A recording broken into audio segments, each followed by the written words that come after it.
Hi, everyone, and welcome to week 3 of English Composition 2.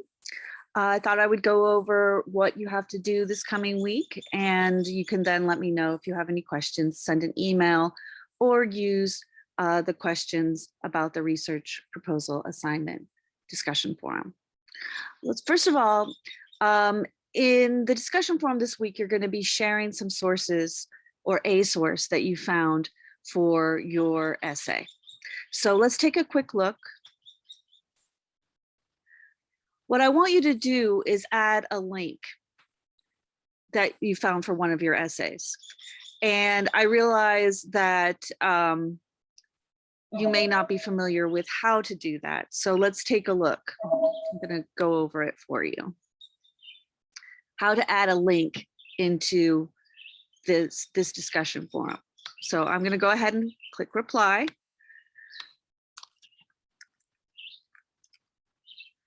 And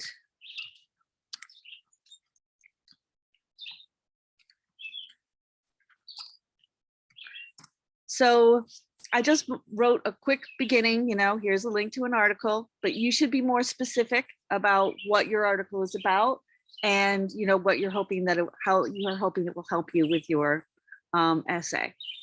So here I have an article up here that I found in the New York Times having to do with service animals, and it's called Creature Comforts.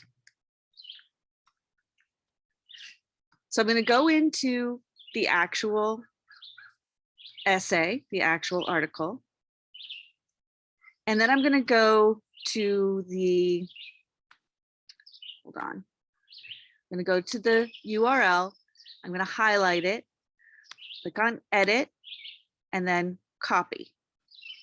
Then I'm going to go back into my discussion post, and you see I have Creature Comforts there, the title of the essay. So I'm going to highlight that, and then I'm going to come over here and click on external links, and I'm going to add the link here by clicking on paste. And it's done. Now you can see there's a hyperlink. It's in blue now and it's underlined. So when your peer, I'll post this now. So when your peer comes in later to read your articles, all they'll have to do is click on that. And it brings you right to whatever article that you've chosen to share with the group. Now I realize that some of you may already know this. This may be repeated information for you, but I tend to get questions about this, so I thought I would go over it real fast. So basically, you're going to share your topic. You're going to indicate if your topic is meant to argue about an issue concerning diversity or inclusion or equity, and then you'll share the link so your peer can read it, and then have a brief summary of the source and how you hope it'll help you write your essay. It doesn't have to be a super long summary, just a few sentences will be fine. And then when you're looking at your peers' responses, you're going to be asking these following questions, you're answering these following questions and thinking about these things as you're reading it. So does it seem like a good, strong, credible source? So you're going to be responding to all of these questions in your response to your peers. Again, as usual, you should post your initial reply no later than Wednesday, and then come back periodically throughout the remainder of the week to respond more to your peers. If your peer has said something to you that you'd like to respond back to, you should. I think it's important to read what your peers are writing to you throughout the week. Sometimes it does seem like, in the past, it seemed like students have not read what their peers have written to them. So it would be great if you could comment on their responses, especially if they ask you a question, you could respond to that question.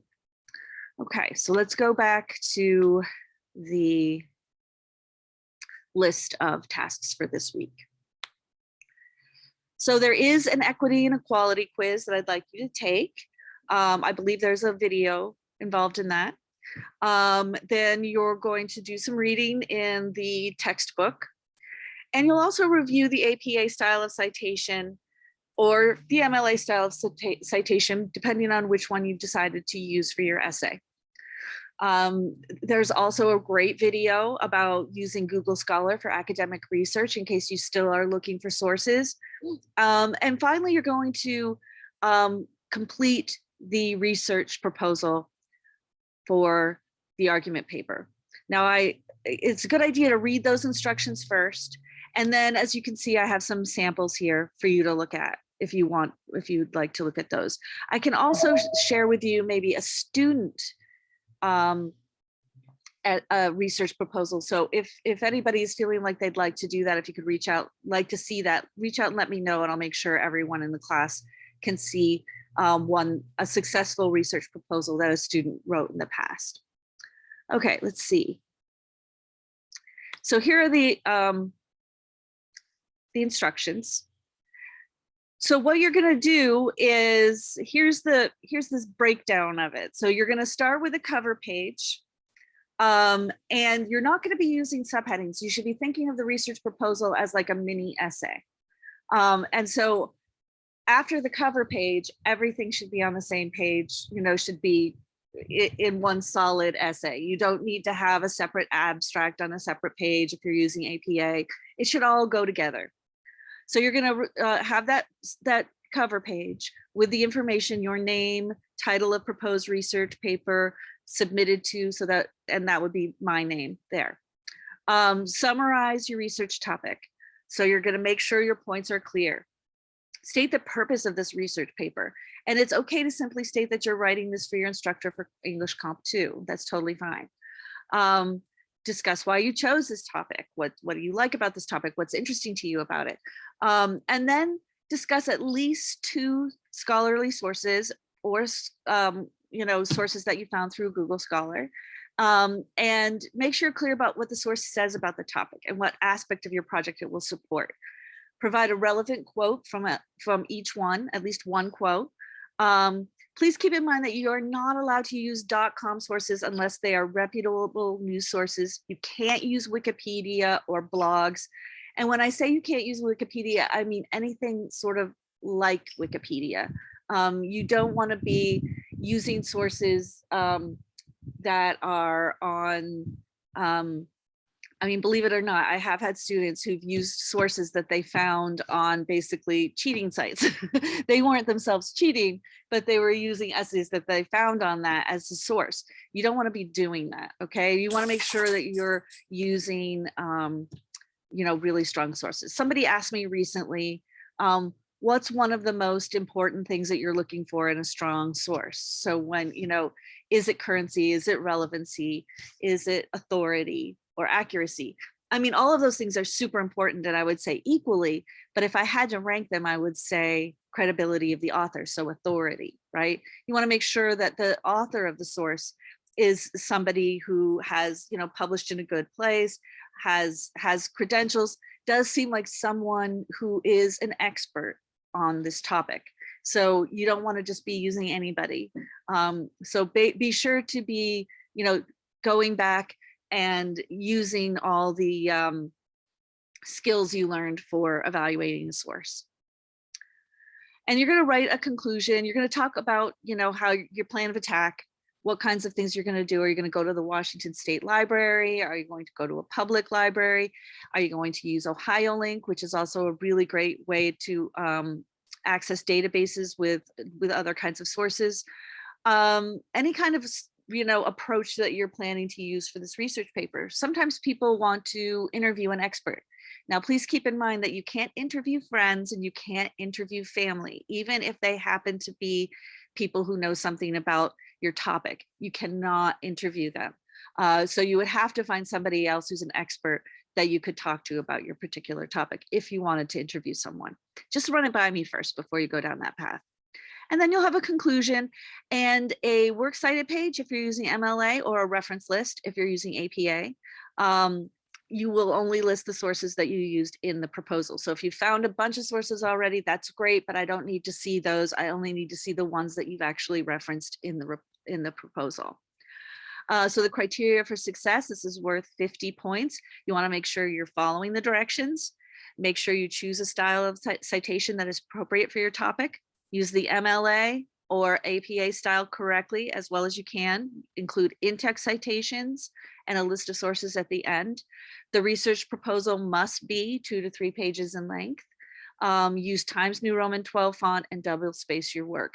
And make sure it's clear, obviously, that you have a topic that is sort of under the DEI umbrella. Okay. So as usual, I'm asking that you complete the module 3 survey once you're finished with all the work for the module. So I get a sense of making sure everybody's understood the work and the tasks for this week. And if you feel like you've learned something from this week. Again, keep on using that virtual coffee house. I think it's great that people are popping in there a little bit. And use the questions about the research proposal assignment discussion forum as well to ask questions.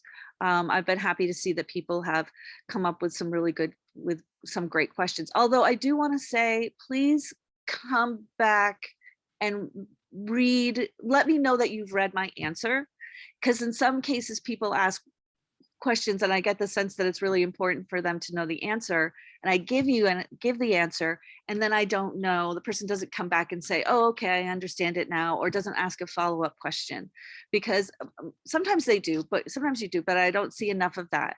I want to make sure that if you're asking a question that's important to you, that you've read my response and that you now understand my answer. And if you have follow-up questions at that point, you can ask them, but I just ask that you come back and take another look at that. All right, well, congratulations on getting through your second week. So I'm sure y'all are going to do great this week. Let me know again, as usual, if you have questions, and I hope you have a good one. Take care, everyone.